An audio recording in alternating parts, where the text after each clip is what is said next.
Hey everyone, in today's video I'm going to review the handmade watercolor paper that's made by Indigo Artpapers.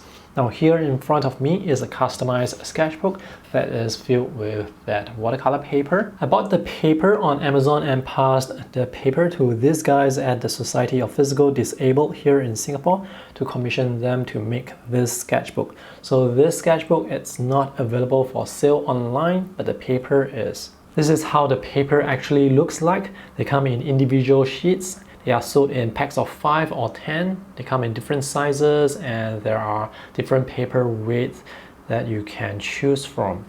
So the one that I bought is 16 by 20 inches. I remember buying it because the price was quite reasonable.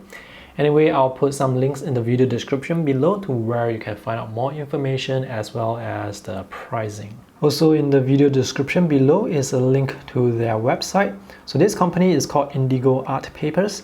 They make different types of paper, watercolor paper, mixed media paper. They also make journals, the wire-bound ones and the hard-bound ones. So this paper is made in India.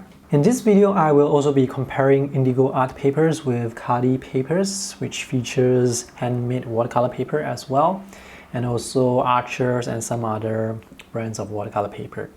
So the original watercolor paper actually comes with deckled edges like this. Deckled edges are basically ragged edges, but mine has already been cut straight. Indigo Artpapers is very white. This is almost like those A4 size copier or printing paper.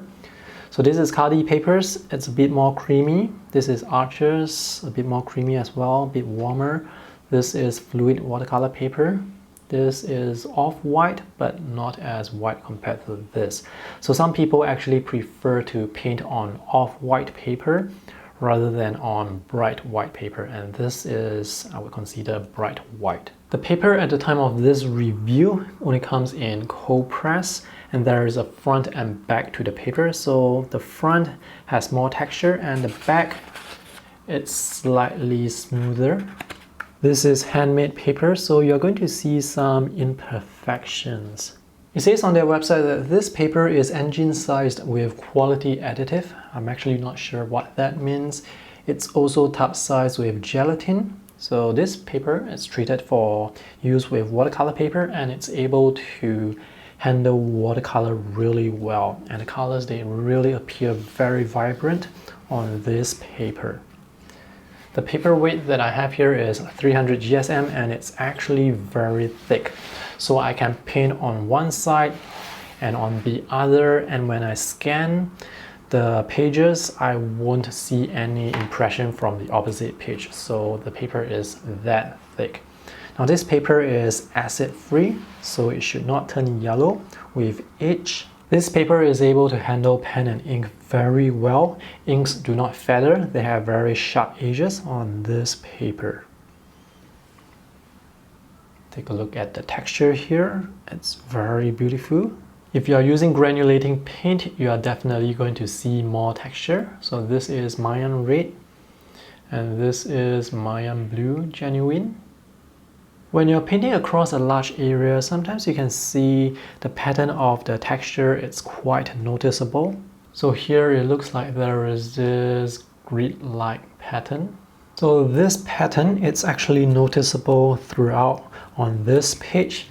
But on some pages, the pattern, well, there is no pattern. This paper is made with 100% cotton, so it's quite durable. And this paper is very suitable for glazing or layering. Because the paper surface has the cold press texture, it can handle multiple layers quite well. And the sizing has been quite good. I've been painting across several pages and no issues with the sizing as far as I can tell. The paper can handle ink well, but the type of pen you use matters a lot. So if you use a pen with a very broad or thick nib, and chances are you're going to get very rough edges. This is especially so if you are actually drawing on the rougher side of the page. So to get the sharp edges, you have to draw a bit more slowly, but even so you can still see the lines they have pretty rough edges. So using fountain pen nibs that are too broad is not a good choice unless you are going for the rough edge look. And now I'm using a nib that is finer, and you can see that it's easier to draw. The edges are also sharper.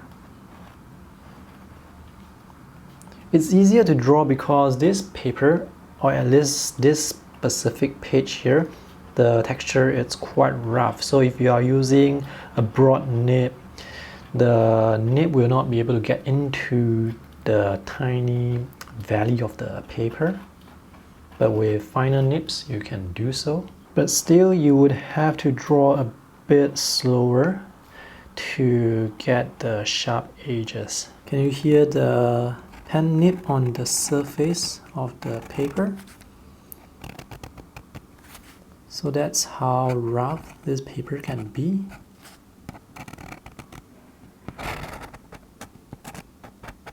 With pencils, you can be very sure that the graphite, it's going to wear off, it's going to get blunt very quickly.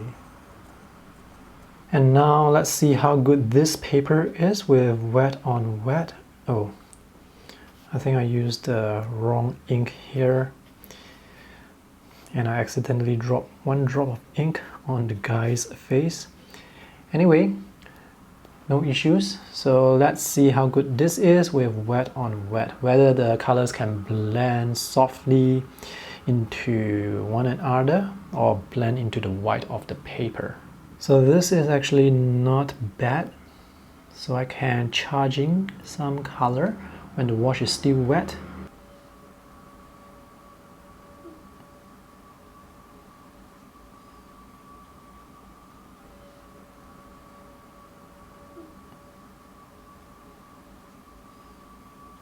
We can definitely see some soft transition here, very nice. So the colors, they definitely appear to be very vibrant on bright white paper like this.